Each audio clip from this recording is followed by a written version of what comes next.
The official story says Jim Jones and 918 followers died in Guyana in 1978.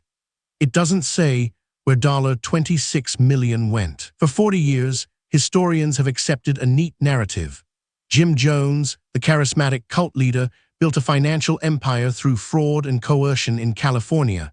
He moved his people's temple to Guyana in 1977. On November 18, 1978, he orchestrated a mass murder-suicide in Jonestown. Over 900 people died. The money, conventional wisdom says, vanished with him. But the financial trail tells a different story. Temple investigators and FBI auditors documented that between 1973 and 1978, the People's Temple accumulated somewhere between $10 and $26 million. The exact figure remains disputed. What's not disputed? The money was real. It came from property sales, donations extracted under duress, and investments made in Jones's name. The temple moved $400,000 to Guyana in liquid assets before the mass death. That's documented. But $400,000 is not $26 million. When federal agents arrived at Jonestown after the tragedy, they found the settlement largely intact. The compound itself remained. The paperwork remained. What they didn't find was a vault, a safe, or any concentrated cache of cash. This is where the official account fractures.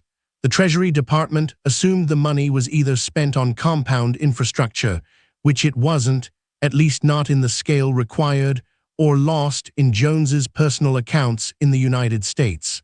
But when those accounts were seized, they contained far less than expected.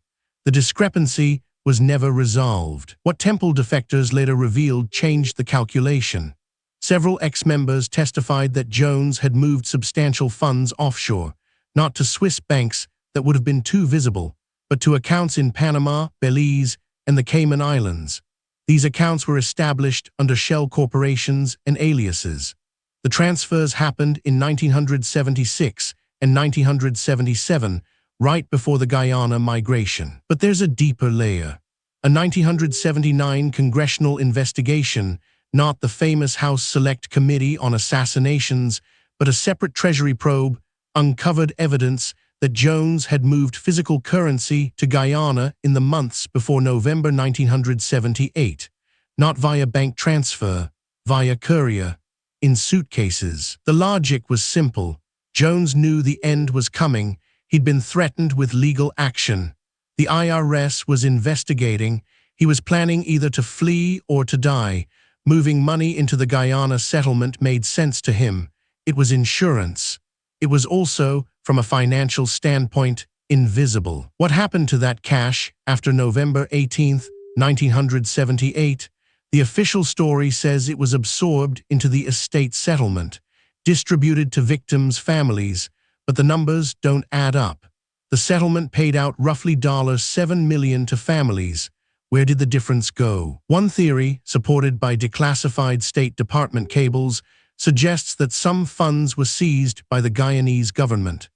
Guyana's leadership in 1978 was navigating Cold War pressure and had financial incentives to claim temple assets. No receipts were ever issued. No public accounting was ever made. Another theory, less proven but persistent in investigative circles, involves the offshore accounts. If Jones had indeed moved $5 to $10 million into Panama and the Caribbean, those accounts didn't simply disappear when he died. Accounts with no named beneficiary and no death certificate filed in those jurisdictions can remain dormant for years. In 1985, a journalist named Kathy Hunter filed a Freedom of Information Act request seeking the Treasury Department's full accounting of temple assets. The response came back heavily redacted. Entire sections were blacked out. The stated reason: ongoing investigation. The investigation was never publicly concluded. What we know for certain: Jim Jones accumulated millions through coercion and fraud. Most of that money was accounted for in property and U.S. bank records. But a gap remains. Between $3 and $12 million, depending on which estimate you trust, was never satisfactorily explained or recovered. The most credible explanation combines several factors: Jones moved portions of his wealth offshore to jurisdictions that didn't cooperate with U.S. asset recovery. He moved cash into Guyana. He died before those assets could be consolidated or retrieved. The Guyanese government claimed some. The offshore accounts, never properly claimed by any beneficiary, likely remained untouched. But here's what matters. This wasn't a mystery born from incompetence. It was born from calculation. Jones understood asset protection. He understood jurisdictional gaps. He understood that in the chaos following a mass death, accounting becomes secondary to crisis management. The Jonestown massacre revealed the dangers of unchecked charisma and isolation, but it also revealed something quieter, how a skilled operator can move capital through the cracks of international finance, how wealth can disappear not because it was spent, but because it was hidden. The offshore accounts, if they existed, and if they still exist, would be in the names of shell corporations long since dissolved. The Guyanese government never disclosed what it recovered. The U.S. Treasury investigation was sealed. The money, in all practical terms, remains in the jungle, not in the soil of Jonestown, but in the bureaucratic undergrowth of three nations that never fully cooperated. 45 years later, no complete accounting exists. No final ledger was ever published. The financial architecture Jones built outlived him. It was designed to. That's the real story the conventional account leaves out. Subscribe for more financial histories where the official story doesn't match the numbers.